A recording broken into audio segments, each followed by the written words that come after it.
Ni muri Repubulika Iharanira Demokarasi ya Kongo ahiriwe imirwano ikomeye yahuje umutwe wa Twirwaneho n'izi ngabo zirwana ku ruhande rwa Leta ya Repubulika Iharanira Demokarasi ya Kongo, Fardc n'abafatanyabikorwa babo, aho twagiye tubona ko harimo ingabo z'u Burundi n'uyu mutwe w'izi nyeshyamba w'Wazalend ndetse na FDLR. Iyi mirwano ikaba yabereye ahangaha muri teritwari ya Uvira, nk'uko ngiye kugenda mbikubwira ijambo Kuri ukaza gusobanukirwa neza iyi mirwano uburyo yatangiye. Nk'uko byagiye bigaragara rero, izi ngabo za Fardc n'iz'u Burundi n'Abawazalendo nibo batangije uru rugamba. Amakuru yizewe aturuka mu misozi ya Ndondo iherereye muri grupama ya Bijombo muri teritwari ya Uvira mu ntara ya Kivu y'Amajyepfo aravuga ko kuva ku munsi w'ejo, hari kuwa gatanu tariki 6 z'uku kwezi kwa kabiri mwaka wa 2026 habaye imirwano ikomeye cyane yahanganishije iri huriro ry'izi ngabo za Repubulika Iharanira Demokarasi ya Kongo. Nk'uko musanzwe mubizi, bafatanye kuri uru rugamba n'izi ngabo zindi z'uyu mutwe wa Twirwaneho, aho baje guhura. Ubwo urabizi neza ko ku ruhande rwa Kinshasa baba barwana bafatanyije n'izi ngabo z'u Burundi, Abawazalendo, FDLR. Ibi rero bikaba byabaye bikanagaragaza ko kuri uru rugamba haguye abasirikare benshi bo ku ruhande rwa Kinshasa cyangwa se ku ruhande rwa Fardc, kuko abangaba bakubiswe izakabwana muri ibi bice byaberagamo imirwano. Nk'uko ngiye kugenda nkugezaho iyi nkuru, nyemerere nkubwire ko YouTube channel yanjye ari nayo yacu kiri yayindi ni Subiza TV. Aha niho mukuru amakuru aba yizewe kandi amakuru abagezweho biba byagiye bigaragara ku kibuga cy'imirwano, by'umwihariko muri Repubulika Iharanira Demokarasi ya Kongo mu ntara ya Kivu y'Amajyepfo. Nk'uko aya makuru rero abigaragaza, iri huriro ry'izi ngabo rirwana ku ruhande rwa Leta ya Repubulika Iharanira Demokarasi ya Kongo Fardc n'izi ngabo z'u Burundi n'iyi mitwe y'Abawazalend ndetse n'uyu mutwe wundi w'inyeshyamba wa FDLR, rikaba ryagabye igitero gikomeye ku birindiro by'uyu mutwe wa Twirwaneho, ariko rikaza kugira gutya rigasanga ryahuye n'igisubizo kibi gikomeye cyatumye risubizwa inyuma ku buryo bugaragarira buri wese wakurikiranye iby'iyi mirwano, aho Twirwaneho kuri ubu ngubu biri kugenda iniyoganiza ibone ibikoresho bigiye bitandukanye biri kuva kuri uru ruhande rwa Fardc, aho n'ubundi baje kubakubitiza akabwana bikaza kurangira ahangaha bagiye bahakura ibikoresho byinshi bya gisirikare, harimo intwaro ziremereye n'izorohereje ndetse n'ibindi bikoresho bikoreshwa ku rugamba. Ari nako twagiye tubona ko benshi mu basirikare b'Abarundi baje kuhatakariza ubuzima. Iyi ni imirwano rero yabereye ahantu hagari hagiye hagaragara nk'ah'ingenzi. Ahangaha nakubwira ko hariho Kirungwa na Gishembwe, ahangaha hakaba hari muri iyi misozi miremire ihanamye ya Ndondo, ni muri uyu mujyi wa Uvira, n'ubundi bisa nk'aho byegeranye. Aha hantu navuga ko hafite akamaro gakomeye cyane mu by'umutekano, kuko ari inzira z'ingenzi zihuza imisozi ya Bijombo n'ibindi bice biri hafi ya kiriya kiyaga cya Tanganyika, nk'uko abahaturiye nabo bagenda babyivugira. Nakubwira ko rero iyi mirwano ubwo yari irimo igikomeza, twagendaga twakira n'andi makuru aturuka mu bindi bice, ari nabyo ngiye kugenda ndashaka kugenda nkugeza, ariko unyemerere mbanze nkubwire uko iyi mirwano yari iteye. Bikaba rero byagiye bigaragara ko nk'aho byagiye bijya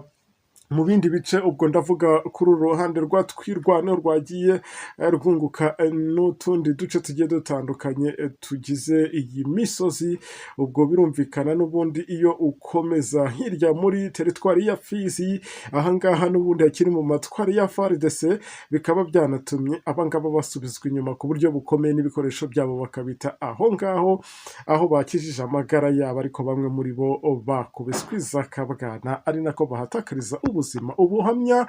buturuka ku baturage n'abandi bakurikiranira hafi iby'umutekano muri aka gace bavuga ko izi ngabo zirwana ku ruhande rwa leta ya Repubulika Iharanira Demokarasi ya Kongo ngo zahombye cyane bikomeye. Umwe aho yakomeje avuga ati baduhaye amakuru yageze ahangaha ari nayo natwe turi kugenda tubagezaho, agira ati ibi bitero byagabwe kuri uyu wa gatanu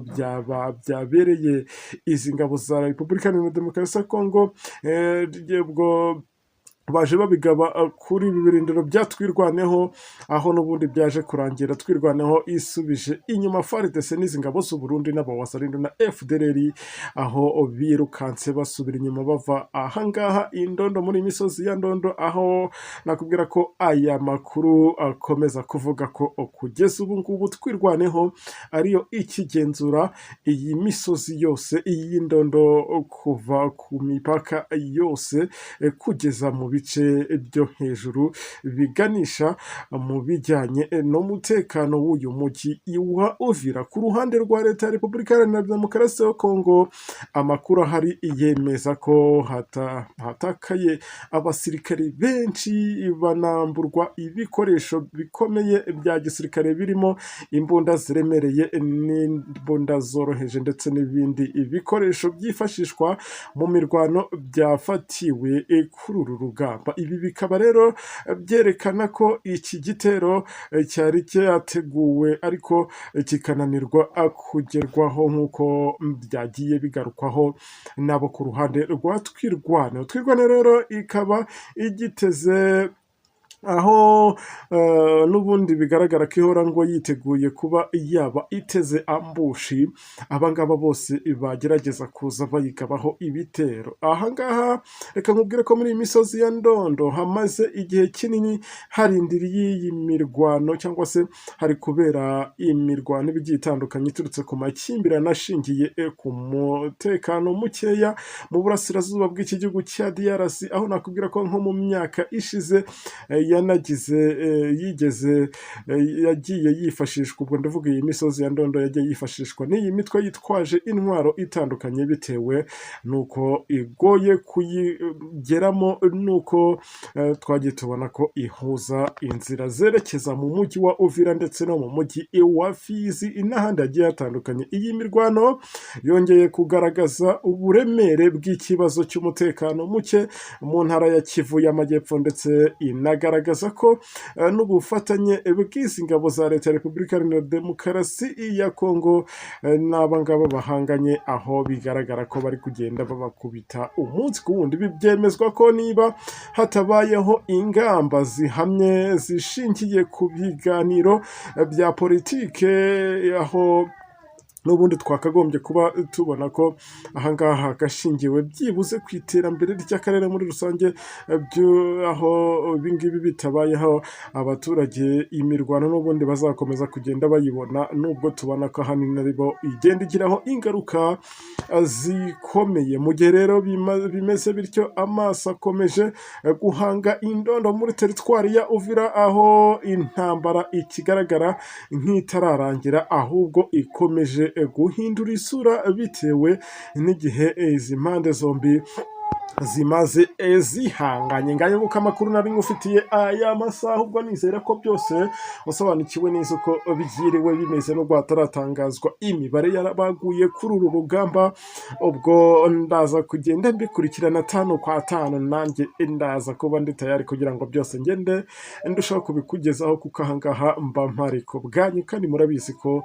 byose mbikorera mwebwe kugira ngo mubashe gusobanukirwa neza ibiba byiriwe bivugirwa ahangaha ku kibuga cy'imirwano. Reka nongere kubabwira ko mwakoze kuntega amatwi, kandi YouTube channel yanyu ari nayo yacyari yindi nisubiza TV, aha niho mukora amakuru aba yizewe kandi amakuru abagezweho udashobora gusanga ahandi. Dusubire mu kanya, ndabakunda cyane, asante sana.